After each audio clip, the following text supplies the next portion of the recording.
RG Kar medical কলেজে দুর্নীতির অভিযোগ খতিয়ে দেখতে শুক্রবার সিবিআই তদন্তের নির্দেশ দিয়েছিল হাইকোর্ট। 24 ঘন্টার মধ্যে শনিবার এফআইআর দায়ের করে কেন্দ্রীয় গোয়েন্দা সংস্থা।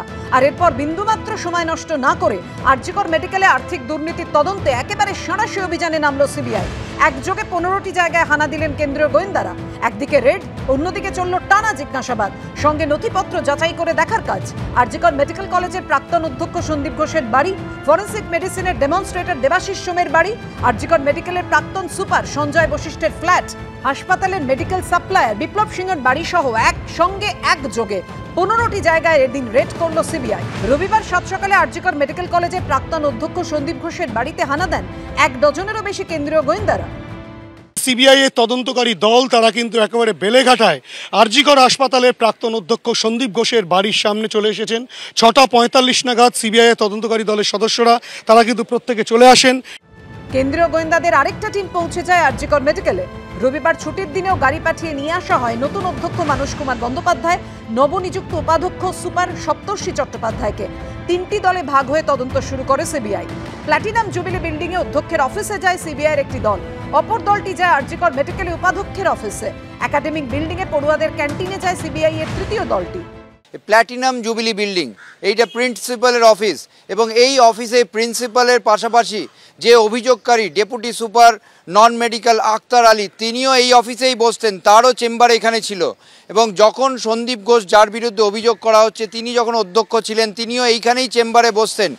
এইখানে সেই প্রিন্সিপালের চেম্বারে সিবিআইয়ের যারা গোয়েন্দা আধিকারিক তারা এসছেন এবং এই মুহূর্তে নবনিযুক্ত প্রিন্সিপাল মানস কুমার বন্দ্যোপাধ্যায়ের সঙ্গে তারা কথা বলছেন, তথ্যানুসন্ধান করছেন। এদিন আরজিকর মেডিকেলের ফরেন্সিক মেডিসিন বিভাগের অধ্যাপক দেবাশিস সোমের বাড়িতে পৌঁছে যায় সিবিআই।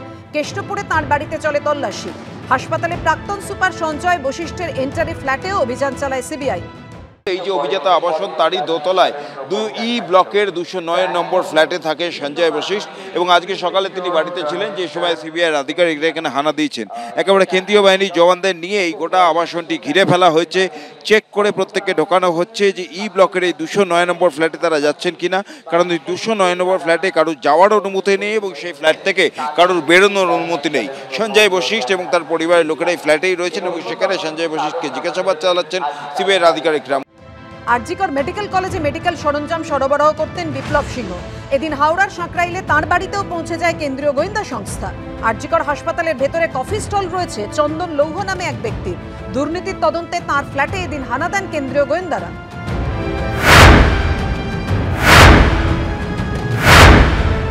সিবিআইয়ের কাছে যে তদন্ত সরাসরি পৌঁছয়, পুলিশের থ্রুতে পৌঁছয় না, সেই তদন্তে কিন্তু অন্য ধরনের অ্যাক্টিভিটি দেখতে পাওয়া যায়। আমার বিশ্বাস সিবিআই এই তদন্তের মধ্য দিয়ে বাংলার স্বাস্থ্য ব্যবস্থায় যে ঘুণটা ধরেছে, বাংলার স্বাস্থ্য ব্যবস্থা অস্বাস্থ্যকর হয়ে গেছে, তাকে ঠিক করার দিকে সামনের দিকে অগ্রসর হবে। 1400 জায়গায় সিবিআই তল্লাশি করতে পারে, কিন্তু আমরা সত্য জানতে চাই।